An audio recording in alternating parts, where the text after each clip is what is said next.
Well, hi, everybody. Welcome to My Favorite Mistake. I'm Mark Graven, and my guest today is Dave Sobel. He's the host of the Business of Tech podcast, and he's the owner of MSP Radio. Dave is regarded as a leading expert in the delivery of technology services with broad experience in both technology and business. He owned and operated an IT solution provider and MSP for over a decade, both acquiring other organizations and eventually being acquired. So before I tell you more and stumble through Dave's bio some more, welcome to the podcast. How are you, Dave? I'm great, Mark. Thanks for having me. Really excited to hear your story and have a great conversation with you about your work and your business. Let me tell everyone a little bit more about the Business of Tech. So it's a leading IT services focused news and analysis podcast and YouTube show. Thousands of listeners and subscribers. He also co-hosts the podcast Killing It, or is that's a play on Killing IT? Exactly. It's both. But we call it Killing It. Killing It. It's not a true crime series involving IT professionals. You know what? It would be really boring if that was what you're looking for. No, we dive into IT topics and give a sense of why we think it's important or not. Okay. And Dave is also the author of the book Virtualization Defined. He has a bachelor's degree in computer science from the College of William and Mary. He lives just outside of DC with his wife and his two cats, and his interests include travel and food, cheering the Washington Nationals and the Capitals, and more particular around food, smoking barbecue. So a recent guest, Jason Levin, episode 163, he's also in DC. He's a huge Nationals fan. But I want to ask you instead, though, Dave, before we get into, I was going to say get into the meat of it, but that came out anyway. I tried stopping it, but it came out anyway. But it's too obvious. You can't resist a good barbecue joke like that. Yeah. So I wanted to ask you not about the Nationals, but about barbecue. You know, I'm a Texan by choice, and so barbecue is really important to me, of course. Do you have a favorite cut of meat that you like to smoke? Yeah, for me, it's the shoulder. I do a shoulder, and I do sort of North Carolina styled pulled pork. I have absolute appreciation for all of its forms, and I love a good Texas barbecue. But I'm that Mid-Atlantic region, so I was kind of raised on the pulled pork with the vinegar style sauce. That's the style that I focus on, and then I also have come to love I do my own bacon. Like I will smoke my own pork belly and do my own homemade bacon. Nice. I didn't come here to fight about different barbecue styles. Well, people get all in. Like that's one of those fun, kind of contentious barbecue. And I just look at it and go, it's all delicious, and I enjoy it all. So I don't need anything to be best. I just need it all to be good. Yeah. So Dave, rather than turning it into a barbecue podcast, which I'm half tempted to do, and I ate lunch, so I'm not hungry. But this is a podcast about mistakes. So, the different things that you've done in your career and your businesses, Dave, what would you say is your favorite mistake? So the number one that I always think about when I get asked about this, it's all about the acquisition that I completely messed up. And so to give a little bit of context, so I launched my IT services company in 2002. And the reason is I'm a computer science guy. The reason I include my computer science degree in my bio is I'm very proud of the fact that I'm an actual engineer, despite the fact that I do all the sales and marketing and all the conversational stuff. I have a degree in this. I'm actually good at the technical stuff. And so I'd spent, my time, that late 90s time, in writing a couple of .coms. I rode startups up and down. And when I launched my first company, it was because I was on the technical team, and we all got laid off. When the company hit down times, we all lost our jobs. And my quip at the time was they kept all the leadership and all the salespeople, the guys that couldn't figure out that bit, but we could figure out the technical solution. They got to keep their jobs. I didn't. I can run a company into the ground just as easily as those numbnuts. That literally was what I said. And I struck out, and I won my first contract to deliver IT services about 2 months after I launched. And that was the rest of the business.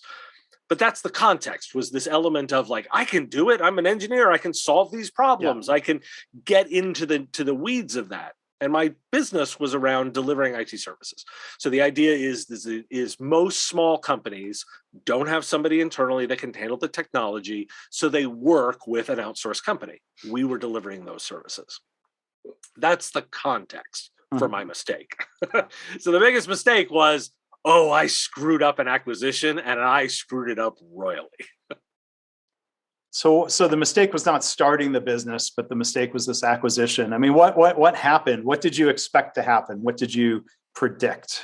Well, so I was approached by another business owner saying, "Hey, I want to sell my company. I'm ready to move on. I'm ready to do something else. You've got a well-known company in the area. I think you could potentially buy this." And you had been in business how long with this business? I've been in business about 6 years at the time. Okay, so you probably hit some stride. Yeah, I thought I was reasonably good at what we were doing. I'd learned a lot. I was a good operator. The business was solid. We were making money. It was growing. I was involved. I was involved with a peer group, so I was meeting with other business owners, and we talked through this, and it felt like a good idea. And I got very excited. And I sat down and I did a spreadsheet and I did plans and I did the whole how we were going to do this, and spent a lot of time on the paper side of it and not enough time on the people side of it. And what ended up happening is I did a great job structuring the deal. And the moment we started executing it, everything went sideways. Just horrifically sideways. The clients that were sold to me were not what was positioned. The staff actually started undermining the deal right away. The owner took off for the hills. And what I really was struck with was I didn't wrap my head around the people side nearly enough of this entire endeavor. So when you say the paper side of things, elaborate on that. Do you mean like looking at the financials and kind of the technical, rational business? Oh yeah, side of the business. Exactly. I had figured out how the contract should look, what the profitability should look like, what the numbers were on growth, how the project plan would work, how the technical implementation would go, how the software deployments would go. All of the stuff that I could do in Excel, that I could do that I could do on the technical software side. Like we use the same backend systems, so that the invoicing systems would all integrate really well. We used backup technology, and I'd figured out how to make all that stuff work. All those details, I'd figured all of that out. But that wasn't actually what was most important about doing an acquisition. So we can explore that more. So for 6 years, you would say you had outperformed the numbnuts. you didn't run it into the ground. Those numbnuts with their MBAs, and I say that as somebody with an MBA as well as technical degrees. But the knock against MBAs might be that they only look at the paper side of the numbers, the financials. How did you? So I guess you fell into that same trap. How did you discover? You kind of pointed out. You said employees were why were they undermining the deal? They didn't want this change. How did you discover that? People are averse to change, and the moment you bring the two groups together and you start changing things, they liked the way things were. And frankly, the business that I was buying was a lot less disciplined than the one that I ran. And so they were used to certain freedoms and certain ability to do what they want, and they had a very loose culture. And one of the tricks to the way I was doing IT service delivery was you did a lot of standardization and a lot of procedure so that you could very consistently deliver the service. That intuitively sounds like a really good thing, right? But not everybody wants to work in that kind of environment, right? And so I made a big culture shift for these new people. And I didn't spend enough time on getting them to buy in, to actually like doing the work of developing the relationships and working with each of those people. And I just sort of assumed everyone would see it my way and see it the way that I was running the business. Not so much. Didn't spend nearly enough time on both integrating those people and then working with the leaders, at the seller and making them responsible for some of the delivery so that we could work together with the clients and so that we could message the change in the correct way. And really, it was a lack of understanding of the fact that I was changing the culture of what was happening and the people side of it, that if I'd spent much more time on that, that would have been key. And then the second thing, and I would be remiss if I didn't point out to the fact that I got too excited and I didn't do enough due diligence to really understand the pitfalls that I was getting into. I modeled out what I thought the business was going based on the data that had been given to me by the owner. But what he'd actually done was also held back a little bit of information. And if I'd been much more aggressive about looking for that and being very concerned by any lack of disclosures, much more than I was, a lot of things I would have caught earlier, or potentially probably not even done the deal, based on looking at the fact that there were probably more red flags than I was willing to admit, based on getting excited and it seeming like a really good thing on paper. Yeah. So was it too late to make adjustments? Were you able to dig yourself out of the hole and try to get people on board? Or at some point, did some people decide to leave? Did you have to get rid of some people? And I navigated down the middle. We ended up losing almost all the clients, and we lost all but 2 of the staff at the time. Now I found, but I gave opportunities for them to get on board as much as they wanted, and then found ways for people to leave, or they left on their own. The clients, the client base was not what was sold, but we did a great job of trying to recover. And the big thing that I'm actually most proud of from that time was that we'd actually done some damage to our existing client relations, because of course you're spending all this time trying to fix these new problems. You start damaging some of your own relationships, but we managed to do a really good job of pulling it all together and keeping all the old clients. So none of my old clients got lost, and I didn't lose any of that. But it was it was one of those periods where that was 6 months to a year of mess that I really made by just not spending enough time on the upfront due diligence and investing enough in the people. Well, Dave, I appreciate you for being willing to tell that story and to share the I'm sure at the time painful lessons learned from that. Did that scare you off from doing other acquisitions, or did you have an opportunity to do another one applying the lessons learned from that first one? Well, the cool story is that when I sold my business in 2011, and I took that experience and I did the exact opposite when I was acquired. Because I also identified that it was a good time to sell my business. When I started courting and looking at people at acquirers, I went the extreme opposite and was completely an open book. The moment we decided we were going to start talking, besides signing an NDA, I then gave them complete access to everything. I gave them access to my financials, and I gave them access to all of the documentation. I gave them access to my people. I gave them access to even talk to clients if they want to. We went the entire other way. And I'm really proud of the fact that when I sold my business, they had a very seamless transition. And even 3 years later, had retained every single employee who wanted a job, and 80% of the revenue that I sold, including the vast majority of the clients. And it all came from learning from that mistake, was taking the bad experience and saying, okay, I'm going to learn from it. I'm going to do it differently, and we're going to do it better when I sell. Well, and that's good of you to let the buyer of your business benefit from the mistakes you had made. I wonder if I wonder what the odds are they might have made some of the same mistakes, or were they prompting you for some of the things you were already planning on doing based on your lessons? Were they asking for more transparency? Were they focusing more on the people side instead of the paper side, or did you help steer them that way?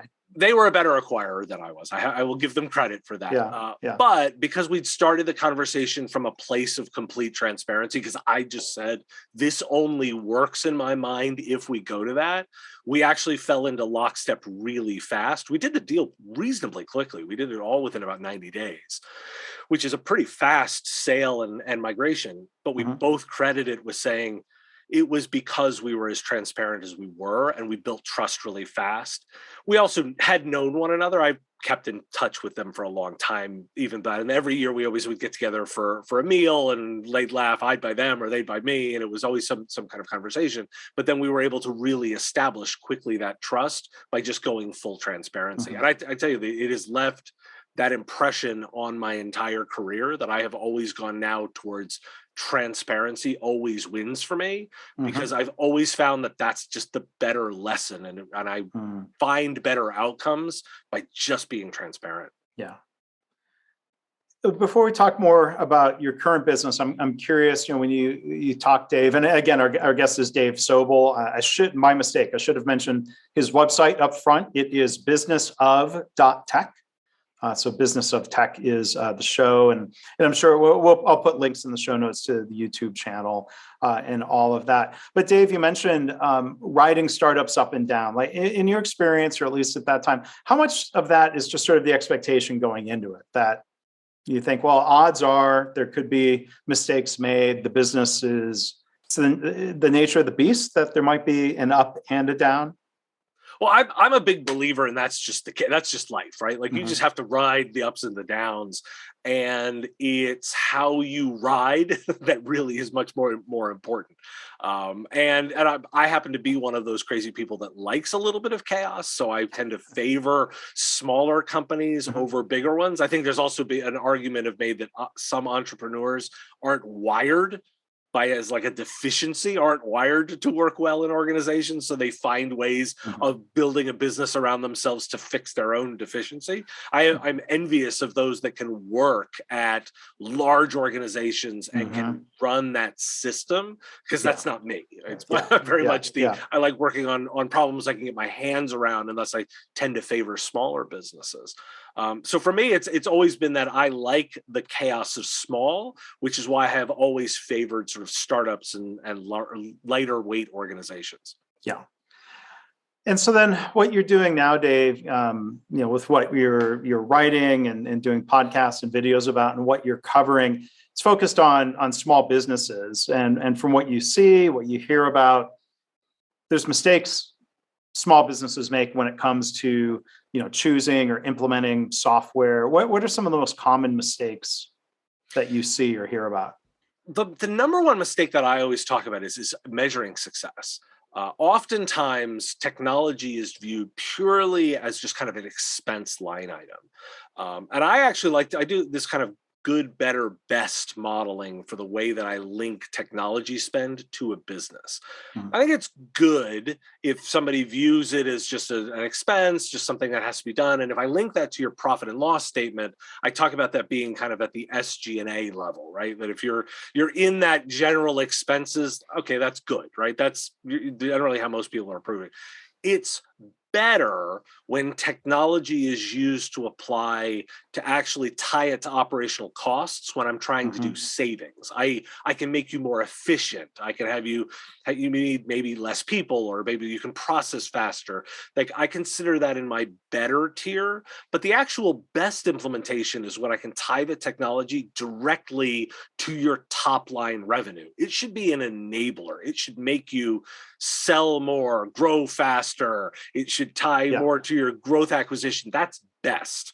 And so the number one problem that I see is anyone that is just spending time on the technology and they're just viewing it in that good level. I start there. And because I can find that almost always I can tie all the problems to the way they're approaching technology. The real companies that are killing it for me are the ones that are at that best level, that they've tied it directly to the top line portion of the business. Yeah. I mean, how often do you see, I wonder what an example would be of businesses implementing software or some technology because it's trendy?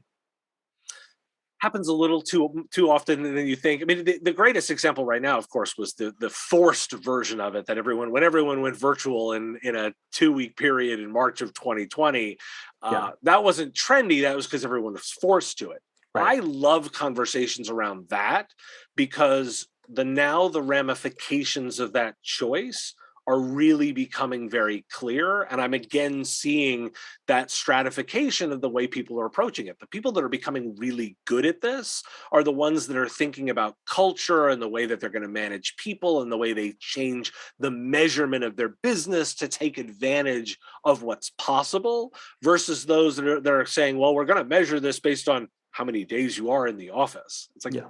and I can instantly tell it's like, okay, you're not really measuring the right stuff because this can be transformational for your business, or maybe it shouldn't be. Like, that's a space I want to give to, but those are deliberate choices versus kind of accidental ones. So earlier, you talked about your acquisition, you talked about paper and people. It seems like there might be situations where a business is looking at technology and they focus on the paper side and ignore their own people when it comes to acceptance of change. So true. It's so true. Yeah. And this is, well, oftentimes I talk a lot with the people that are delivering the services. And the number one thing that I implore them to focus on is the people side of it. Are we investing enough in training, in the why of the technology? Are we making sure that we're focused on policies and procedures and the how it's implemented correctly to take advantage of it? We have lots of conversations around security these days, right? The number one reason people are dealing with ransomware issues or security issues is because of people problems. And it always comes down to like policy or not enough education or not enough training, enough those pieces. That's not a tech problem. That's a people problem. Now the two go together. We've got to do a good job on the parts together, but it all comes down to the people side of things.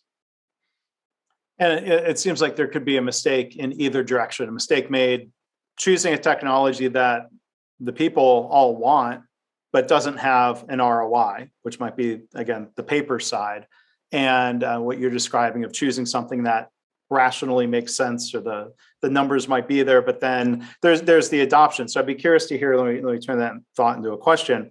Selecting the software versus implementing and adopting the software. How often does a company make maybe the right technology choice, but then go about it the wrong way? What are some of the mistakes that happen post-purchase? It's almost always the actual problem. Like the interesting piece for me is as a general rule, most software is fine. It generally is fine. It's going to be close enough. It's how you actually take advantage of it. We've got tons of stats around most people only end up sort of using 30 to 40% of the software they buy anyway. So we know that they're buying it kind of based on the promise, but not fully implementing. Why not? Well, because you haven't done the people side of it or made sure that they're all trained and effective with it, and that you actually match it to making sure that it's delivering against those business goals. Those companies that really do embrace it, I know that they've gone all that distance and they've measured all of the why of the software. Most of the time, all the software is fine. Most times it's not there that the mistake was made.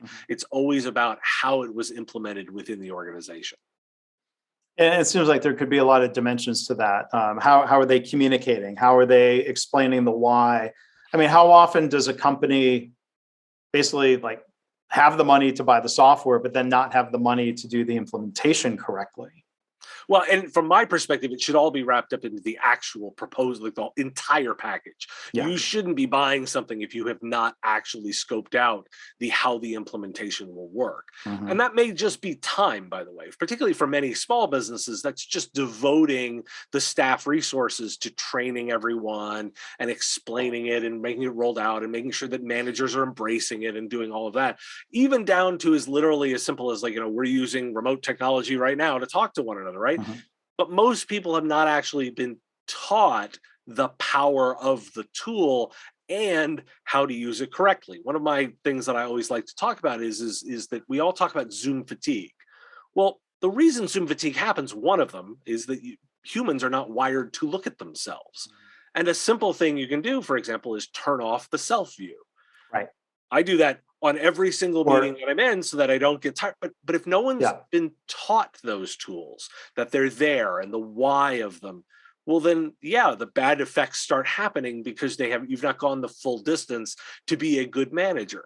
Yeah. If you're a manager, by the way, you have to be extra emotive when you're online. You've got to be bigger and louder and a little bit more online because you're losing some of the connection through the technology. That isn't a bad thing. It's just a statement on the way the tech is, because you can have a longer reach. And if you don't get into those details, you're never as effective. Yeah. My pro tip for the listeners for what it's worth. So I don't know if it would screw up the recording if I do self view. I could test that. I should test that sometime. My trick is to just slide a window in front of myself so I can see Dave, and I don't need to click on him during the meeting or anything. So my window with some of my notes and questions when I remember to do it. And you're right, it's better. It's less. Yeah, it's better if I wasn't doing that, but you mentioned it. I'm like, oh right, that's a good practice. I drag the window over. Yeah. Yeah. And it's about the psychology and how it literally is about how your brain is wired. Your brain is not wired to see itself that often. It kicks into a different sort of, and I'm not a neuroscientist, but your brain is wired not to work that way. So it becomes very uncomfortable with that.